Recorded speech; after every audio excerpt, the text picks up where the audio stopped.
Hello, welcome back. We're still talking to Dr. Chrissi McCarthy about workplace EDI, and we're going to focus very much around the workplace and some of the human aspects of being in the workplace, generally in employment, but specifically within the construction and built environment sectors. Without asking you to give away any trade secrets, how do you approach taking an organisation that is doing this because they know they should, to a point where they're doing it because they, in their heart of hearts, believe it's right and proper and fair and all the rest of it? How do you support an organisation on that kind of transition? A few things I need to look at, because the policy process gap is real, and I've met lots of wonderful leaders with great ideas who really struggle to then get the equality work to land and work. So first off, you need to understand where the organisation is in its maturity in terms of system and process. So where's your pressure coming from? Why are you doing this, and how are you doing this at the moment? Is it episodic? Is it you're going to throw out a few social media tweets, have some recruitment, and maybe, a couple of women in construction days, maybe engage with the brilliant Black professionals in construction network? Or have you got a strategy that's in place? So you work out where they are. And the first thing that you want to do is you don't want to take an organisation that's on entry level into its maturity around EDI and try and get them up here, because, it's not fair to people. That's too much to learn too quickly. So you want to take people to the next step and then get them to do well there and build solid footing, and then kind of move along. The second thing you need to look at is the organisation that you have from a sociological perspective. So in my PhD, I looked at this because this was really important to me. I felt that there was something underneath equality that was upsetting people, and I wanted to understand that. And so I suppose the little story that I tell that explains my approach is this, that when we work in organisations that we perceive to be unfair, we start to act in this really individualistic way. It's kind of like, I've got to look out for me because nobody else is going to. Mm. So when we're in this individualistic state, and we often don't realise that we are, the back of our brain is doing a lot of work over there. When we're in that state, being individualistic, we tend to fear difference. We see it as a threat. If we don't know why people are getting promoted or opportunities, anything that's different to us appears like something that might get more than us. We tend to not follow the rules, the policies, the processes of the organisation because we don't believe them. We don't trust them. It's a waste of time. And I think many of us have been there, haven't we? Well, I'm not filling that form in. What's the point? We tend to also, and perhaps really importantly, align with people with power as opposed to the aims and the goals of the organisation. Because we know when it comes down to the crunch, if we've aligned to the aims and goals of the organisation, but someone's in power over us that doesn't believe in that, then it doesn't end well. So instead, we align with those people, which means that we're much less likely to call out poor behaviour or feel it can be pulled out. Mm. So I want you to imagine being in that environment. And now I want you to imagine someone doing an equality and diversity initiative. How well do you think that's going to land? Not well. Yeah. So what we found from the research is increased hostility, increased discrimination, increased resistance, because people are looking after themselves, because you've created an environment where they don't feel they can do anything else. Yeah. But don't worry, there's jolly good news. I'm not all doom and gloom, I promise. Not entirely. Not even this late in the week. So when we work in environments where we perceive to be fair, when we work in environments that we trust, we act in this really different way. We start to act collectively because we believe what we put in, we're going to get back out again. So when we work in that kind of way, we see difference as opportunity. We start to see what people are bringing that we've not got, and we embrace that and we share that because, quite frankly, we feel and see the benefit, and we trust the organisation will allocate resource to people in a way that's fair, and that's important. Then We also follow the rules, the policies, the processes of the organisation more because we believe there's a point to them.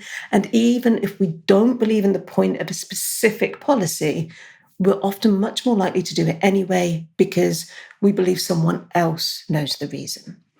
And perhaps more importantly, we align more with the aims and goals of the organisation than we do to individuals with power, which means we're more likely to call them out when they behave inappropriately or in a way that damages the organisation. So if we drop an equality and diversity approach into that environment, it's got a real chance of swimming. And so the way that we work is that first off, you address perceptions of fairness so that you've got a chance for everything to land. Then we have to think about inclusivity. Are people being included? Because just because we perceive something to be fair does not mean that it is. So if we look to organizational justice, which is the brand of science that studies fairness, excellent field. I love it. I get lost in there for hours. In around 40 years of research, it's looked at how men and women perceive organizations. And what it finds fairly consistently is that women perceive organizations to be fairer than men do. And even when those organizations treat women significantly less fairly, which they do most of the time. And the reason for that, I believe, though it's just a theory, is that, years and years of oppression just set that bar really low, don't they? Just pleased to have a job, thank you. So just because someone perceives it to be fair doesn't mean that it is. So that's when you've got to start thinking about inclusion. Are you listening to your employees? Are you including your employees? Are you crediting your employees for their ideas? Are you giving them opportunities based off the back of it? For me, inclusion is that mixture of belonging and autonomy. It's incredibly important. And then once you've done that, then you can move to equity. So not are you just including people, but are you ensuring that people are being given what they need to do the job? And for me, the outcome of all of that wonderful work is diversity. And I think this is one of the places where we've maybe been heading slightly in the wrong direction. We thought that diversity is the thing that we create, when actually diversity is an outcome of all of that work, of creating a fair process that doesn't unfairly give jobs to the in-group, the people that look like the people that have traditionally always had jobs, but actually is able to discover who is the best person for the job. So a lot of talk about meritocracy in the news at the moment, which I find utterly hilarious as an idea in the construction industry. Like, we know, don't we? We give jobs in construction to people that we know. He's a good lad and he can start on Monday. But the minute we talk about EDI, suddenly people care a lot about meritocracy, about getting the best person for the job. I'd say the majority of women I've ever met in construction have had to work twice as hard to get half as far. You want to talk about meritocracy? I don't know. I think we need to look a little bit harder, really, and wonder what we're actually saying and why. So sorry, I went off again, didn't I, Mike? No, it's absolutely fine. It's absolutely fine. That's why we invited you. and I guess true meritocracy, like diversity, is an outcome of this, rather that you can't force meritocracy up front. You have to have the practices and the fairness and the trust and the balances in place for that to be able to happen. Well, yeah, and also it's a myth, isn't it? I'm not always the best at my job. I like to think that I am, and on some days I'm brilliant at it, but on other days I'm not. Well, if you interview someone on that down day, you can have the best person for an interview. You haven't necessarily got the best person for the job. Plus also, over 70% of people I know that are recruiting for jobs don't know who or what they want. They just know they need to fill that role. So if we don't know what we want, how on earth are we going to get it? Yeah. And then how do you ensure that you've gotten it? And what does it even really mean? I think it's a word we use, but perhaps a word that we haven't spent a lot of time getting to grips with. So it's an interesting one. And don't get me wrong, I place a high importance on trying to find the best fit for roles. I'm just never going to convince myself that it is an entirely flawless or possible thing to do. I think it's too human-centric ever to be perfect, but... Yeah. And that's it, isn't it? So who do we allow to not be perfect, and who do we not allow to be perfect? And I think that those are the interesting questions. It brings us to an interesting point. I was very interested to. We've talked about this a lot at sort of the organisational level and what organisations can do. And there are a couple of points in what you've said so far that really stood out to me around somebody serving the time for the sake of their CV, or the longevity of anybody in an organisation where they are not. It isn't optimal for them, whether it's about inclusivity or whatever other practices going on. At the human level, for the individual, it can be very difficult to speak out, to call out people who are anti-process, anti-culture, anti-inclusivity, or whatever else. What sort of mechanisms do you feel there are for individuals? And I'm thinking in particular about people in their early careers who that desperately want to get on. They, like you, they found a sector or an industry that they are passionate about, that they are in love with, whether that's a construction site or a hairdressing salon or anything else. How do you get through this, recognizing that if you wait for this perfectly fair, perfectly inclusive employer to come along, you could be waiting a long time? How do you get that, and how do you begin to influence and bring about change from the bottom up rather than from the top down? Absolutely. It's a really good question, and the answer is obviously manifold. So we think about this first off with understand your boundaries, understand what you will accept and what you will not accept as well, because it creeps. It really does creep. You find yourself accepting one thing, then another thing, then another thing, and before you know it, it's a very normalized and very strange environment. So I would say try and understand your boundaries and speak to people outside of construction as well as those that are in it to kind of work out what a good environment looks like. A good example of that is I wrote a biography in my PhD just to set the scene and explain why I was doing this work. So it was just some points of things that happened in construction. And I gave it to some people in construction to look at. And they came back and they're like, oh, Chris, it was like, bingo. That happened to me, that happened to me, that happened to me. And we all had a jolly good laugh. And then I gave it to someone who worked in a scientific field. And she came back to me and she was like, oh, Chris, I was in tears. And I was really surprised by that. And especially as I hadn't put some of the worst events in there. And so I found that really interesting, how different normals and different levels of acceptability perhaps need to be reconsidered sometimes. And different levels of resilience in the individual to survive and thrive in certain environments. Well, yeah, and resilience is such an interesting one, isn't it? So I'm often considered and remarked to be very resilient. But at the same time, I wonder about that because, yeah, I've achieved an awful lot. I come from proudly from a council class background in Bracknell. Bracknell doesn't often get a shout out, so I'm going to give it a little one there. And, I managed to get a PhD, which is an extraordinarily odd thing to do part-time from someone from my background. But I would encourage more people to do it, especially if they like crying a lot in between.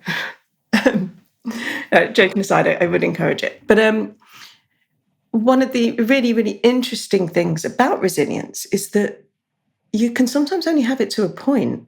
And when that point hits, it can become catastrophic. So I ended up with, I don't know what it was. It could have been burnout. All I know is I couldn't get out of bed for nearly 3 months. It was an incredibly difficult period of time. And as someone who is very self-motivated, usually very resilient, just gets on, does things, that was a very, very difficult thing to happen because I couldn't understand what was happening.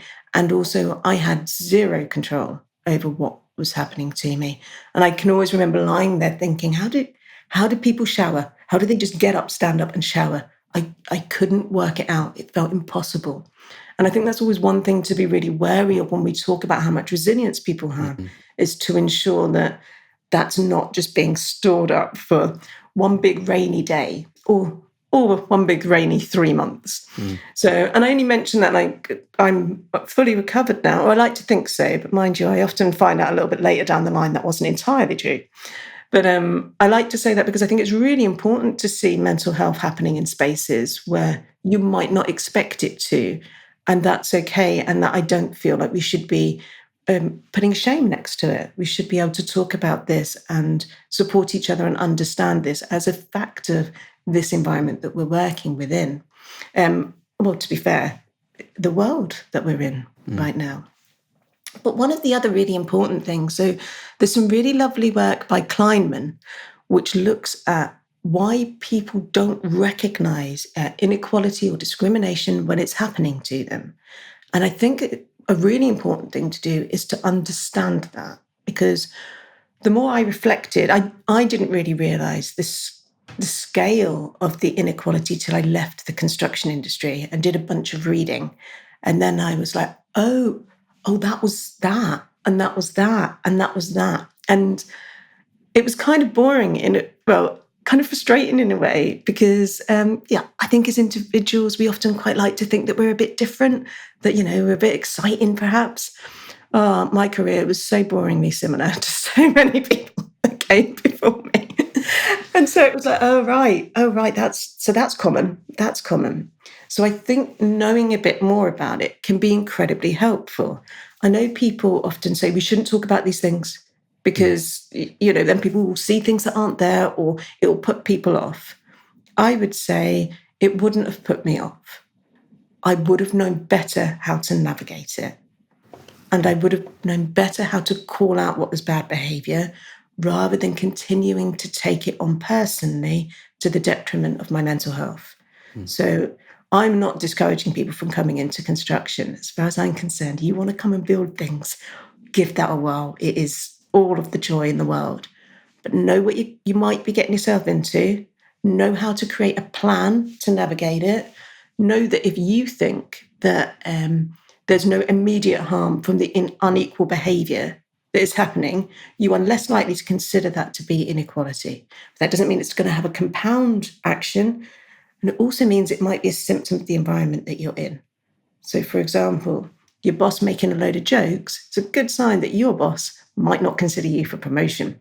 So be able to understand what mechanisms are at play, how those mechanisms might impact you, and what are the signs, the symptoms of those mechanisms. And then that way you can create a plan and you can think about it objectively, rather than, I think, what happens to so many people and people generally. I'm not just talking about women. I'm not just talking about people of colour. I'm not just talking about disabled people, but just generally people who have been treated poorly.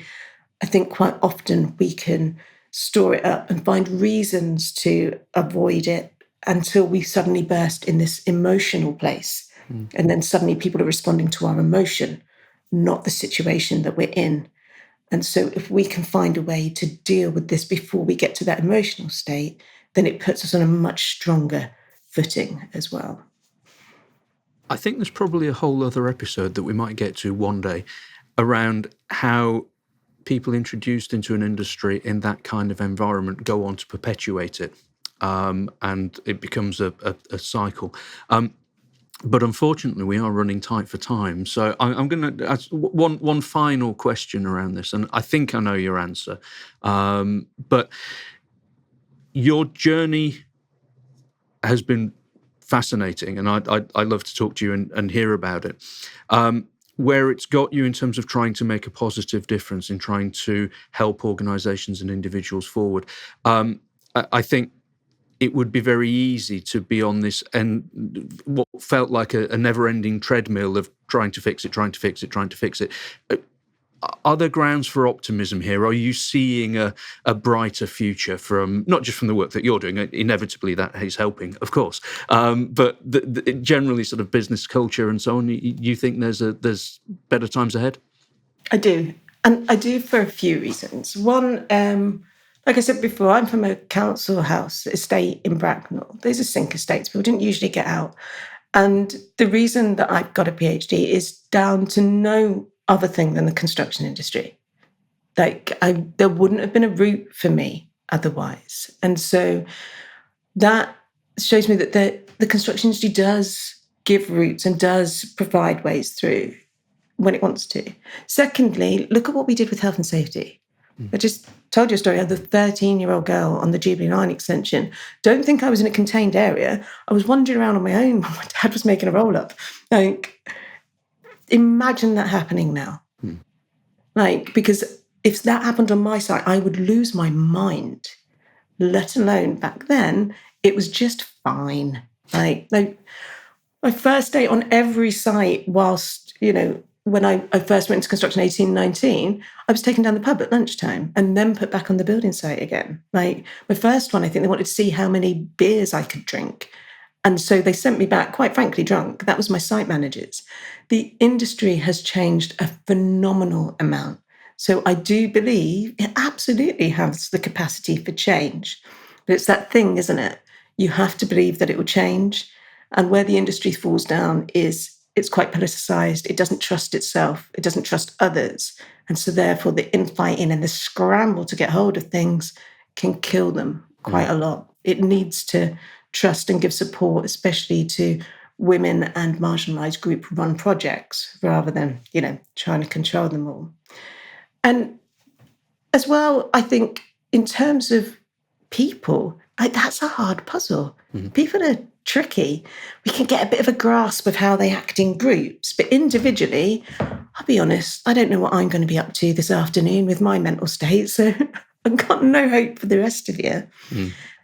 But there's some beauty in that, isn't there? I don't think we have to completely solve problems. I think what we have to do is just continuously make progress and check to see if we do. I expect the work that I did 10 years ago, I wouldn't do now. I see so many flaws in it. And I hope that I will feel the same way about the work that I'm doing now. Because that is progress in work, that is progress in research. That means that we're knowing more, that we're building something, that we're able to reflect, that we're able to create something better. So I'm not worried about it being a long journey because it's the same as construction. We don't use the construction materials that we used, well, quite often 10, 20, 30, asbestos, I'm looking at you there, years ago. Don't we move on, we improve? And I think that that's okay. I think one of the challenges with equality is people feeling you have to be perfect. You're not going to be, especially if you employ like 2,000 people. Good luck with that. What you can do is continuously improve. A long journey with incremental gains on the way. Feels like the way forward. Okay. Chrissi, thank you so much for joining us for this episode. It's been absolutely fascinating. I love spending time talking to you about these things, and there are a couple of anecdotes I have heard before, and so there's always some new ones that I haven't heard before, and it's absolutely fantastic. Thank you so much for joining us today. Really, really appreciate it. But that's effectively all we have time for today. So that's it for this episode. If you would like to hear more, then we would encourage you to subscribe. All episodes are available on YouTube, Spotify, and all the other usual sources. So please do tune in again for wherever we go with our next episode. Thank you.